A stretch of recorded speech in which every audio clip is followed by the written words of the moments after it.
My mom stole my college fund from my brother. 4 years later, I bought the company she worked for.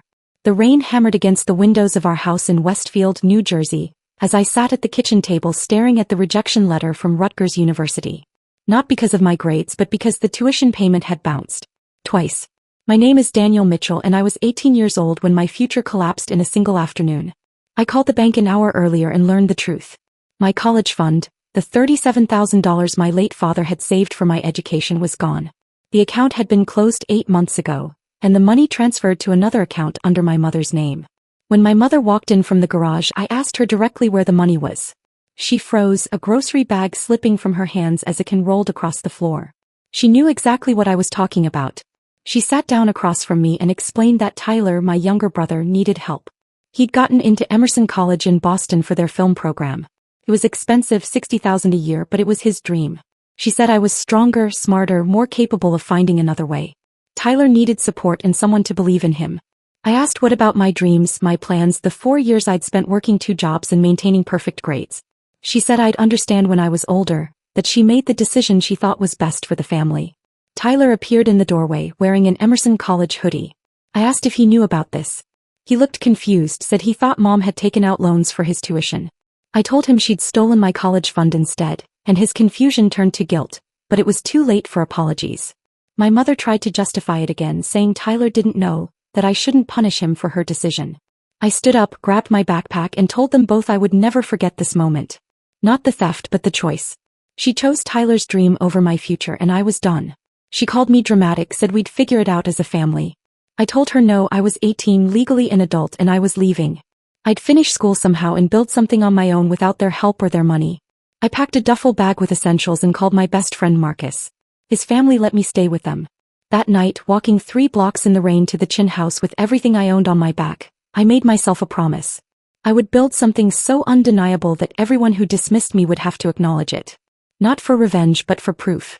Proof that I didn't need them and never had. The first year was about survival and foundation. I finished my GED in 3 weeks, scoring in the 98th percentile. Marcus's father, Robert Chin, managed construction projects and offered me a job doing demolition and cleanup work on a renovation in Summit, 40 hours a week at $18 an hour. I said yes immediately. The job site was a massive Tudor mansion owned by tech executives, and working there every day showed me something important. These wealthy people weren't necessarily smarter than me. They just understood how to leverage money and hire the right people. I wanted to learn that game.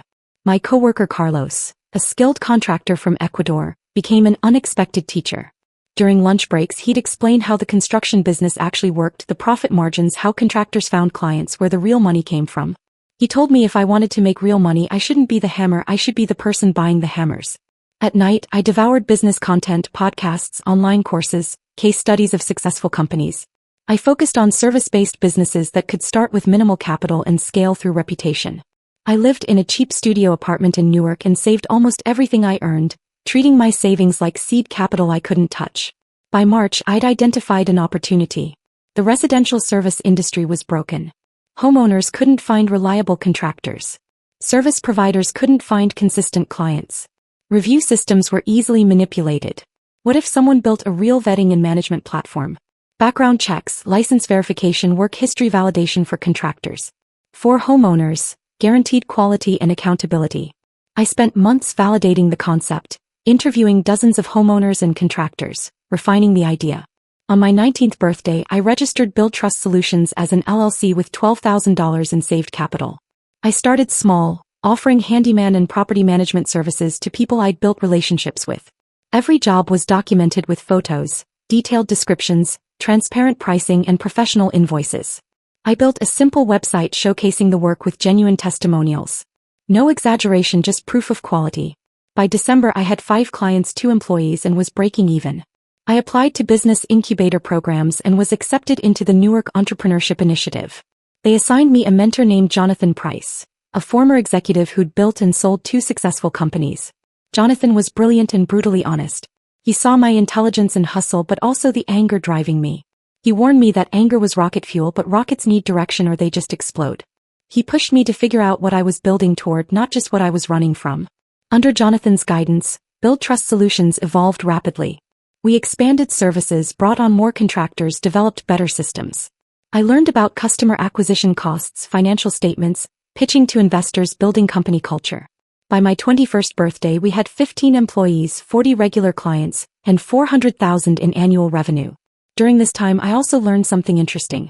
Hartwell and Associates, the consulting firm where my mother worked, was struggling financially. Their business was being disrupted by younger competitors, they were losing clients, and industry rumors suggested they might face acquisition or restructuring soon. I filed that information away, not sure what it meant yet, but knowing instinctively it would matter. Year 2 was about professionalization. We moved into a real office space, implemented proper systems, hired a part-time CFO named Ruth Morrison who taught me about cash flow management. Revenue grew to $1.2 million and we became profitable. I paid myself $40,000 a year and reinvested everything else into growth.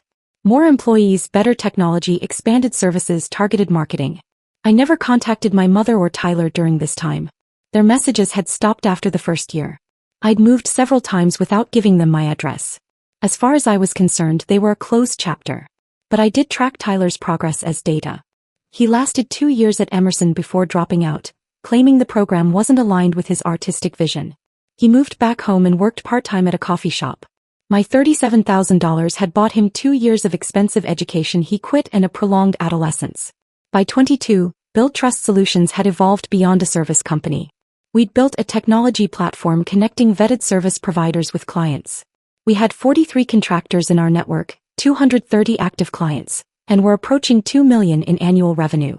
Jonathan told me I was at an inflection point. I could stay a profitable regional company which was respectable or take a real swing, raise capital and try to build something much bigger.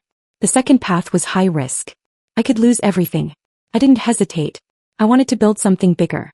Jonathan smiled and said, then let's go raise some money. Raising capital tested everything I believed about my vision. Over 6 months, I pitched Build Trust Solutions to 47 investors and was rejected 43 times. Some rejections were polite, others dismissive.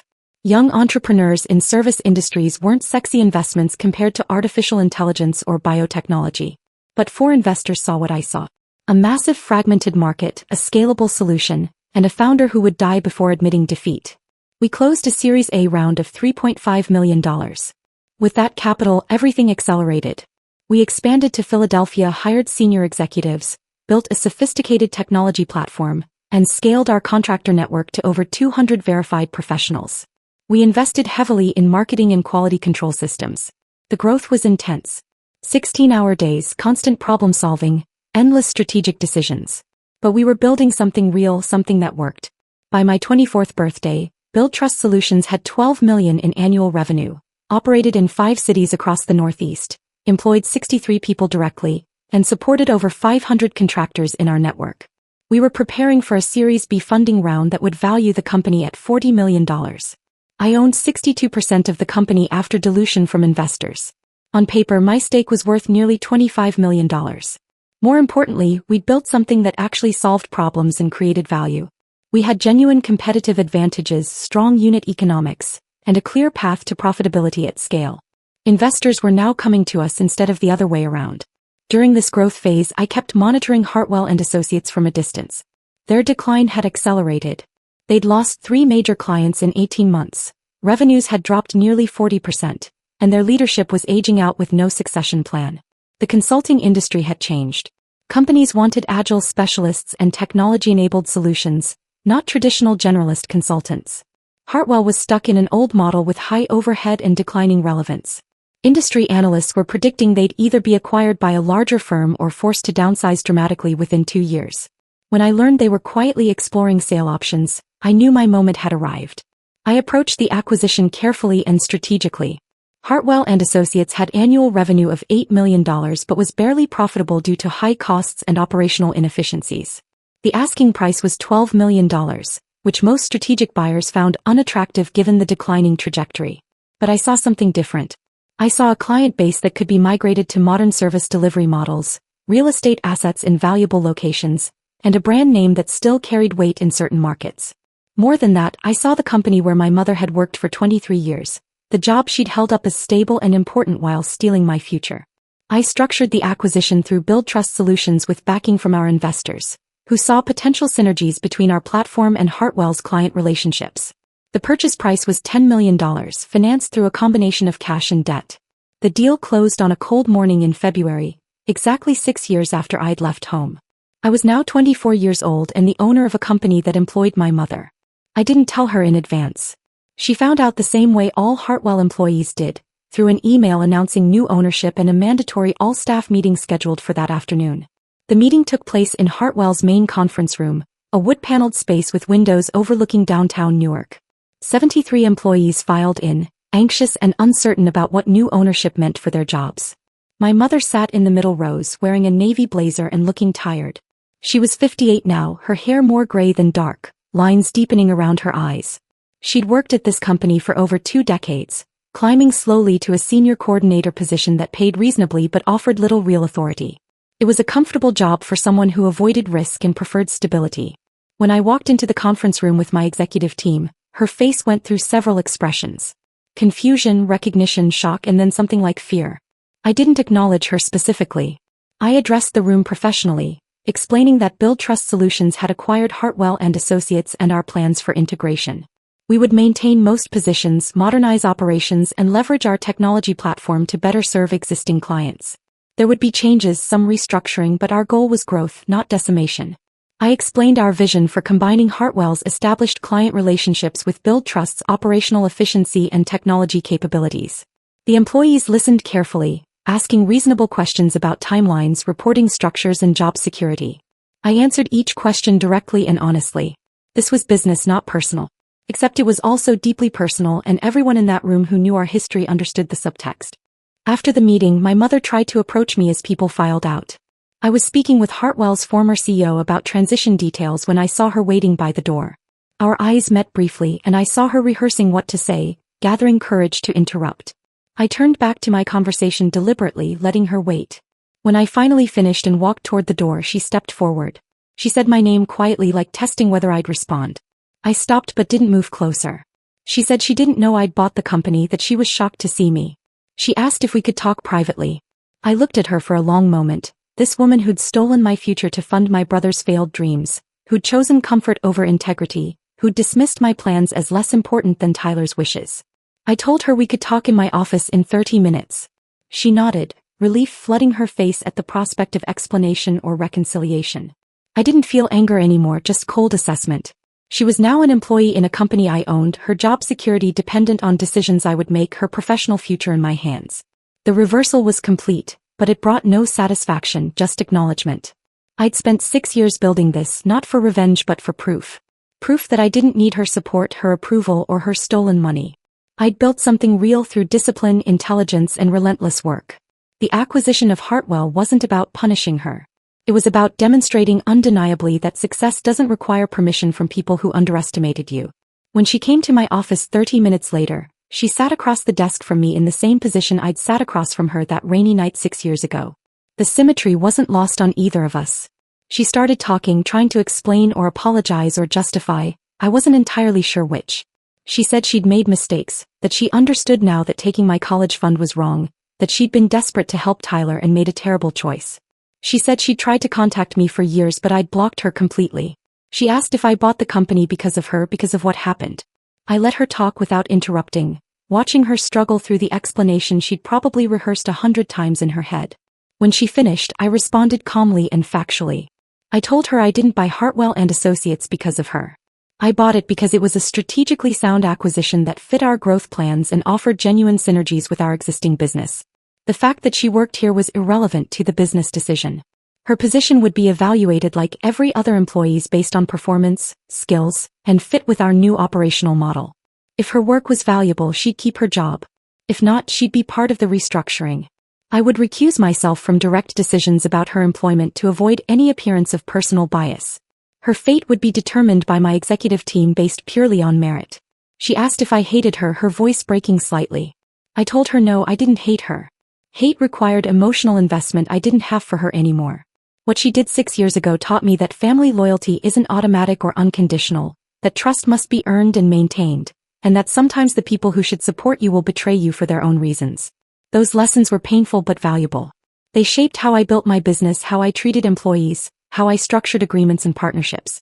Everything in writing, everything documented, everything transparent. Trust but verify. Her betrayal made me better at business even if it destroyed our relationship as mother and son. She cried then quietly, and part of me observed it with detached curiosity. 6 years ago her tears might have moved me. Now they were just data, evidence of regret or discomfort or fear, but nothing that changed the fundamental facts. She'd made her choice. I'd made mine. We were living with the consequences. I told her our conversation was over and she should return to her desk. Her immediate supervisor would brief her on any changes to her role during the transition period. She stood slowly, wiped her eyes, and walked to the door. Before leaving, she turned back and asked about Tyler. I told her I had no interest in discussing Tyler. She nodded and left. I sat alone in the office after she left, looking out at the Newark skyline. 6 years of work had led to this moment. Not the dramatic confrontation I might have imagined as an angry 18-year-old, but something quieter and more definitive. I'd built a successful company from nothing, created jobs for dozens of people, solved real problems in a broken industry, and acquired a business that would accelerate our growth.